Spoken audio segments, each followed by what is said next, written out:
ہم سب کی اصلاح فرما دے. الحمدللہ رب العالمین والصلاۃ والسلام علی خاتم النبیین.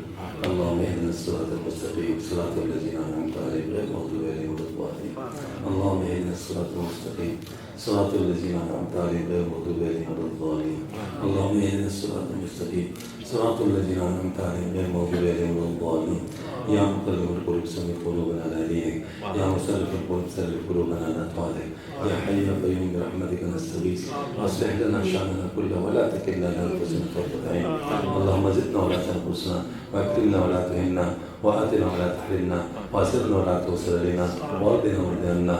اللهم اشف مرضنا ومرضى المسلمين رب ارحمهما كما ربيانا صغيرا. ربنا تقبل منا انك انت السميع العليم وتب علينا انك انت التواب الرحيم. یا اللہ اپنے فضل و کرم سے ہماری مکمل اصلاح فرما دے, ہماری نفسوں کی تربیت فرما دے, ہمارے قلب کی اصلاح مکمل فرما دے, ہمارے قلب کو قلب سلیم بنا دے, ہمارے قلب کو عقل حکیم بنا دے, ہمارے نفس کو نفس مطمئنہ بنا دے, ہمارے سیئات کو حسنات سے مبدل فرما دے, ہمارے مشکلات کو آسانی سے مبدل فرما دے. یا اللہ اپنے حبیب پاک صلی اللہ علیہ وسلم کی معیت پاک میں اپنے دیدار پاک عطا فرما. یا اللہ جب تو فرمائے گا کہ میں تم سے راضی ہو پھر کبھی ناراض نہیں ہوں گا, یا اللہ خوش نصیب لوگوں میں ہمیں بھی شامل فرما. عمل نامہ دائیں ہاتھ سے نصیب فرما, اس نے خاتمہ کی عظیم دولت سے سرفراز فرما. موت کی سختی سے, عذاب قبر سے, پولیس رات کی مشکلات سے, جہنم کے گردوئے سے اور حشر کی رسوائی سے ہم سب کو نجات عطا فرما. یا اللہ جتنے مسلمان فوت ہو چکے سب کی مغفرت فرما. جو ہمارے قبر میں سے گئے ان کے درجات بہت بلند فرما, ان کی فیض و برکات سے مکمل وافت عطا فرما. جو ہمارے قبر زندہ ہے اس کی ذات سے استغفار کی توفیق عطا فرما. ہم سب کو فکر عطا فرما, آخرت کے لیے کام کرنے کی توفیق عطا فرما. پاکستان کو رہی کی دنیا تک اسلام کا قلعہ بنا دے. جس مقصد کے لیے پاکستان بنا تو اس کے لیے قبول فرما. جو بھی اس مقصد سے اس کو اٹھانا چاہتے ہیں, توڑنا چاہتے ہیں, اول ان کو ہدایت عطا فرما. اگر ہدایت ان کے نصیب میں نہیں تو ان کو عبرت کا نمونہ بنا دے. یا اللہ مسلمان جہاں پر بھی مظلوم ہیں مظلومیت کو ختم فرما دے, اور یا اللہ ان کو ظلم سے نجات عطا فرما. ظالموں کو توبہ کرنے کی توفیق عطا فرما. اور یا اللہ جو اگر توبہ نہیں کرنا چاہتے, اس پر اڑنا چاہتے ہیں, تو یا اللہ پھر مظلوم کام سے انتقام لے گئے. یا اللہ حرمین شریفین کی مکمل حفاظت فرما دے. جتنی بری نظر اس کی طرف اٹھی میں, یا اللہ تمام نظروں کہ اللہ العالمین ختم فرما دے. اور یا اللہ العالمین اپنے حبیب پاک صلی اللہ علیہ وسلم کے قدموں میں دونوں جانوں میں جگہ عطا فرما. یا اللہ العالمین, یا اللہ العالمین ہم سے تو راضی ہو جائے, اس طرح کے اوپر ناراض نہ ہو. ہمارے دلوں کے اندر جو جائز آ جاتے ہیں ان کو پورا فرما, اور جو ناجائز آ جاتے ہیں ان سے ہمارے دلوں کو فارغ فرما. ہمیں مستجاب الدعوات بنا دے. جن نے دعاؤں کے لیے کہا ہے سوچے تو وہ سب کی دعاؤں کو قبول فرما دے. ہم ان لوگوں میں شامل فرما جن کے بارے میں تو فرما دے جو میرے ان کو تو گمراہ نہیں کر سکتا. یا اللہ ان لوگوں میں شامل فرما جن کو دیکھ کر تو خوش ہوتا ہے. یا اللہ العالمین ہمیں اپنے یا اللہ محبوبین میں, محبین میں, صدیقین میں, صادقین میں, اور یا اللہ مقربین میں شامل فرما دے. یا اللہ علم نافع عطا فرما, اس پر عمل صالح عطا فرما, اس کے اندر اخلاص نصیب فرما. یا اللہ اس کو قبول فرما دے, اس پر راضی ہو جائے, اس پر ناراض نہ ہو. اللهم انا نسالك من خير ما سالك من عبدك ونبيك وحبيبك محمد صلى الله عليه وسلم, ونعوذ بك من شر ما استعاذ من عبدك ونبيك وحبيبك محمد صلى الله عليه وسلم. انت المستعان ولا حول ولا قوه الا بك. سبحان ربك رب العزه عما يصفون وسلام على المرسلين والحمد لله. جزاک اللہ. بہت بہت شکریہ. اللہ تعالیٰ تشریف لائے اور